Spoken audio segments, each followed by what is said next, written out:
Thank you for joining us. Welcome to LumioStation. Hello passengers, your Wi-Fi battling conductor PKSparkxx is here for today's top 10 Pokemon of Steel types. As you guys know, as always, these top 10s are always completely opinionated, which means if you do not agree with anything that's on this list or my personal top 10 list of Steel-type Pokemon, then feel encouraged to leave your top 10 list of Steel-type Pokemon in the comment section below. We look forward to seeing what your top 10 Steel-type Pokemon are. Without further ado, let's get into number 10. We start off my top 10 list with the mighty Emperor Penguin, Empoleon. I absolutely love this Pokemon. Actually, I love all of 4th gen starters, to be honest. However, Empoleon has a special niche to me. He just feels special to me. If you guys do not know, Empoleon is the only water steel type Pokemon out there. That gives him a lot of resistances and a lot of weaknesses, but also a lot of power that he can use against his opponents. I mean, he has a really diverse moveset in terms of base stats. I like his design. I loved him in the anime. I couldn't wait until I saw him in battle. It was just a lot of fun when he used Metal Claw and Aqua Jet. He was just a decent Pokemon to see in the anime. He really resonates with me, and if I were to ever think of a water type Pokemon, Empoleon is definitely one of the top 3 I even think of. I mean, I know I said steel type, but I mean, like, when I say water type, Empoleon is up there. And steel type, he didn't quite make it to number 1, but he's still in my top 10. Number 9 on my list is a sentimental favorite, Agron. My first shiny Pokemon was in 3rd generation in Victory Road when I got a Leyline. And when I evolved it into an Agron, it was on my team every single battle. And in those battles, I learned to actually grow to love Agron even more than what I did before. He is a physical monster. He has the highest defense especially in 6th gen when he goes to Mega Agron. His defense is unrivaled. He is powerful. He has the ability Rock Hit, which lets him use the powerful attack Head Smash with Stab and take no damage from it.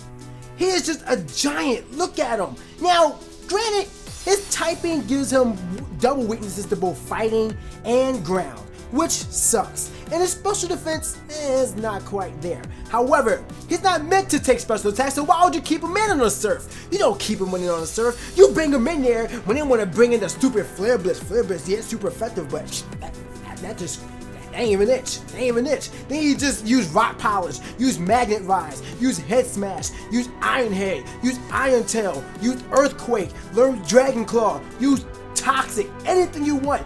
The possibilities are endless with Agron. I love this Pokemon. I need to get more Agrons and actually use them in my party. I don't know why I haven't done so yet, but it will be there.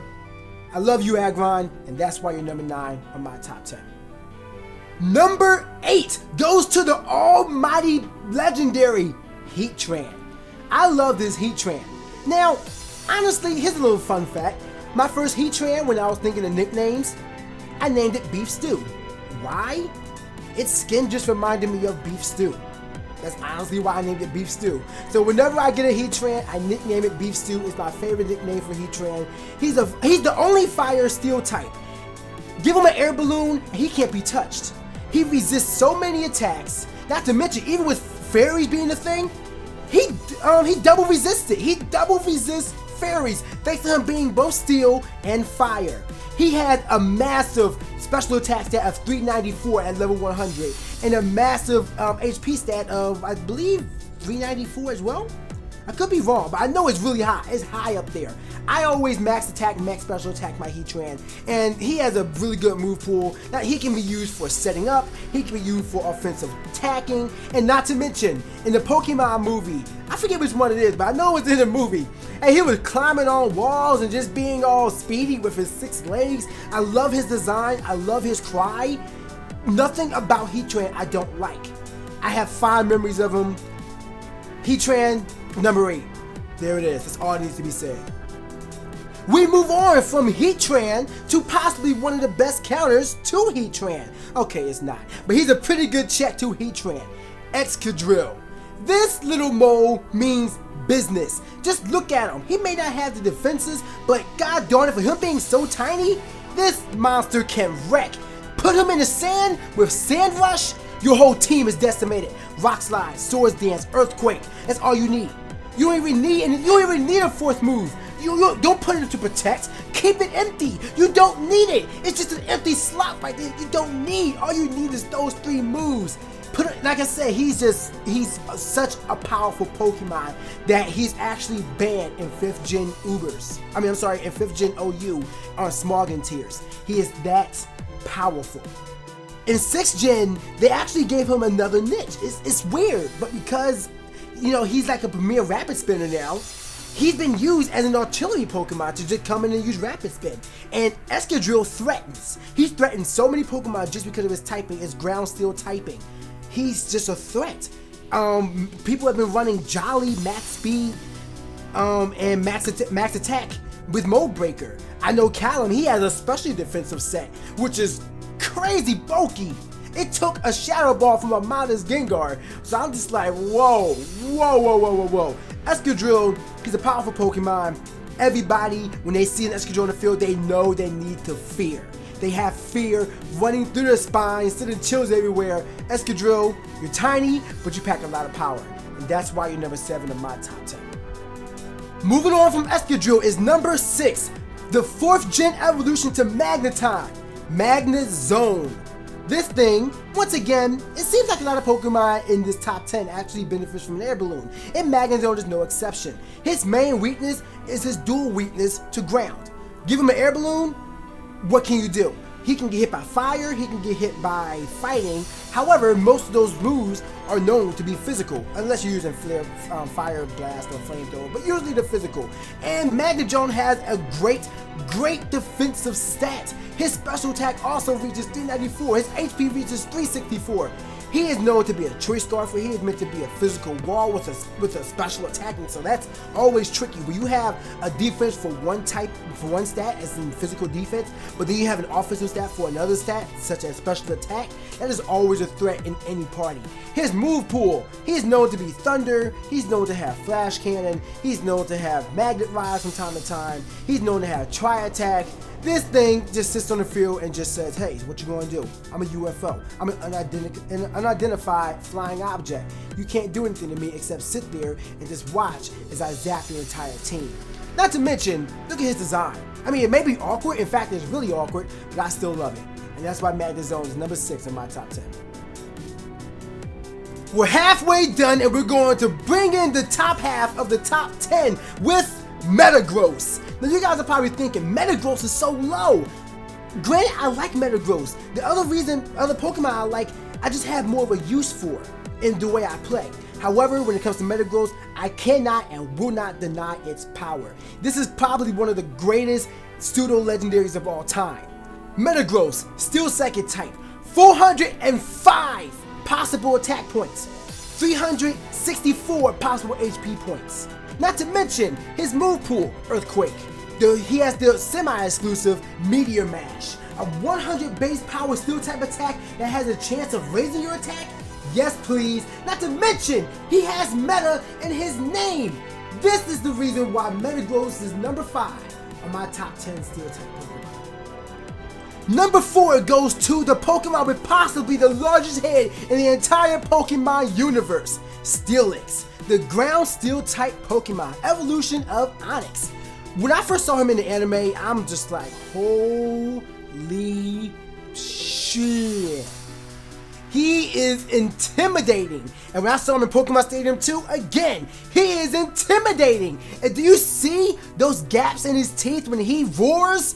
Come on, that would tear anybody up. It wouldn't even like shred you with like sharp teeth. No, he would bite into you and just smash your bones together. I'd rather be shredded than mashed because then you're still like compressed together. And no, it's always been a fear of mine, but at the same time, I loved him for it.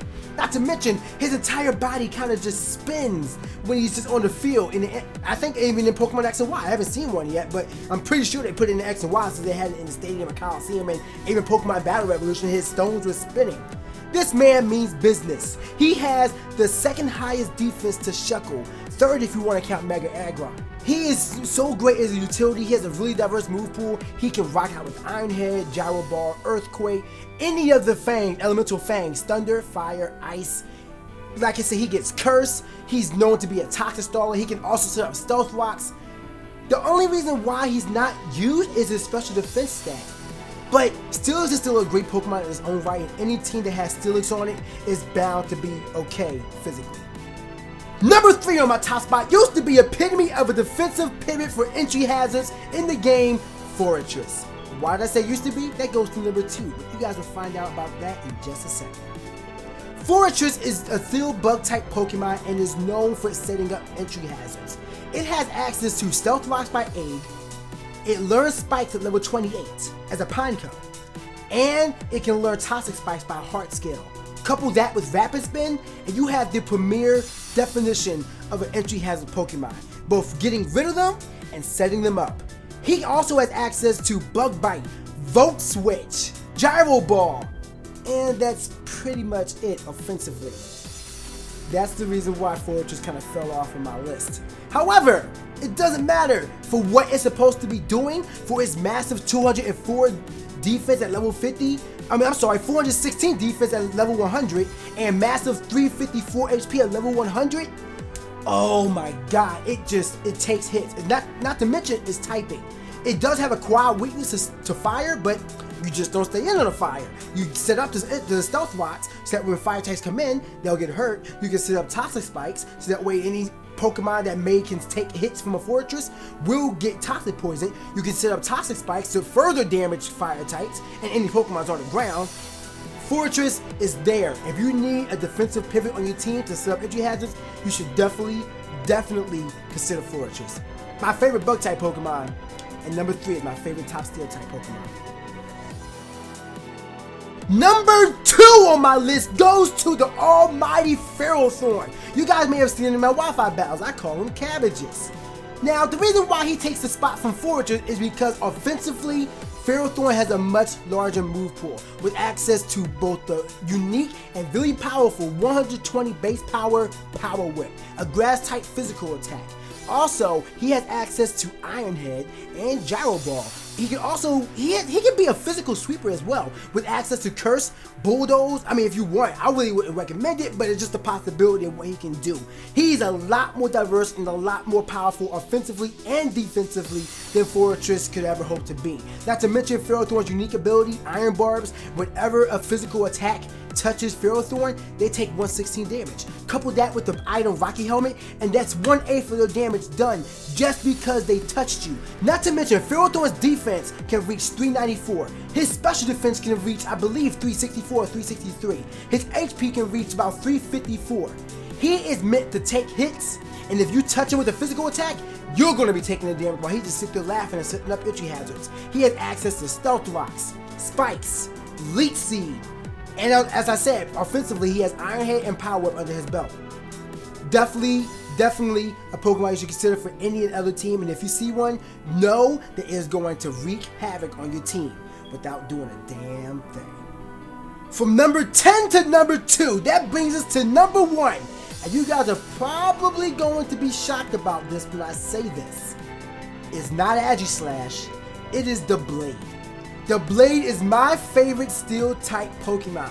There are many reasons, and I hope I can detail them all to you so that you understand why I love the Blade more than Aegislash, more than Ferrothorn, more than Forretress, Steelix, Metagross, Magnezone, Escadrille, Heatran, Agron, and Empoleon. The Blade is the pre-evolution, the second stage of Honedge, the pre-evolution of Aegislash. Defensively, he's not meant to take special attacks. However, his defense, base defense, is a massive 150. His attack is an incredible 110, which means that his defense at level 100 can reach 438. Which means that his attack can reach 350 if you use a positive nature for either of those stats. The best part about it is, without any defense investments, it's still an amazing 305. At least, without a negative nature. Equip him with the item Eviolite, which increases defenses by 50% if they can evolve again. This thing can just do physical damage for days. He is meant to do exactly what Aegislash does, minus King Shield, with Swords Dance, Shadow Sneak, Sacred Sword, and Iron Head. He can do anything Agislash can do. That's why I prefer the Blade, because he is actually a little better in my opinion. He may not have access to King Shield, which lowers their attack, which may be a turning point for some people using Agislash. However, it's just not enough to me. If I wanted you to go Steel-Type Pokemon, it's going to be the Blade. Not to mention, Ghost type is my favorite type. This is the first Ghost Steel type. Why would I not love this? This is definitely my favorite one for all the reasons I just said and many more that I don't think I have enough time to fit in one video. Just know the Blade, he's underestimated. Try one out on your team. Make it adamant, max out his HP, give it Evial Light, and just watch it take hits for days. Set up a Swords Dance and you're ready to destroy teams. All with the Blade. Screw Agislash. He can't do this. I'm willing to bet that my admission that the Blade is my favorite Steel-Type Pokemon kind of shocked some of you guys. So, why don't you let me know what your top 10 Pokemon are in Steel types? Let me know in the comment section below. And like I said, this entire top 10 video has been 100% opinionated. So if you don't agree, once again, feel free to let me know what your favorites are in the comment section below. I want to thank you all for watching my first top 10 video on LumioStation. Make sure you guys also check out the other stops here. We have Wi-Fi battles from me. We have Pokemon Let's Plays from Zephyr Sonic, King Nappy and Cuddle of Death. We have them from Sacred Fire Negro. We have Cooking with Nexus with Num Nexus. And we have the Data Dex with the One Integral. Make sure you guys check out all those stops here on LumioStation. Make sure you guys subscribe if you haven't already. Make sure you guys check out all of the Conductor's channels. And I'll see you guys next time. Stay hot, passengers, and I'll see y'all then.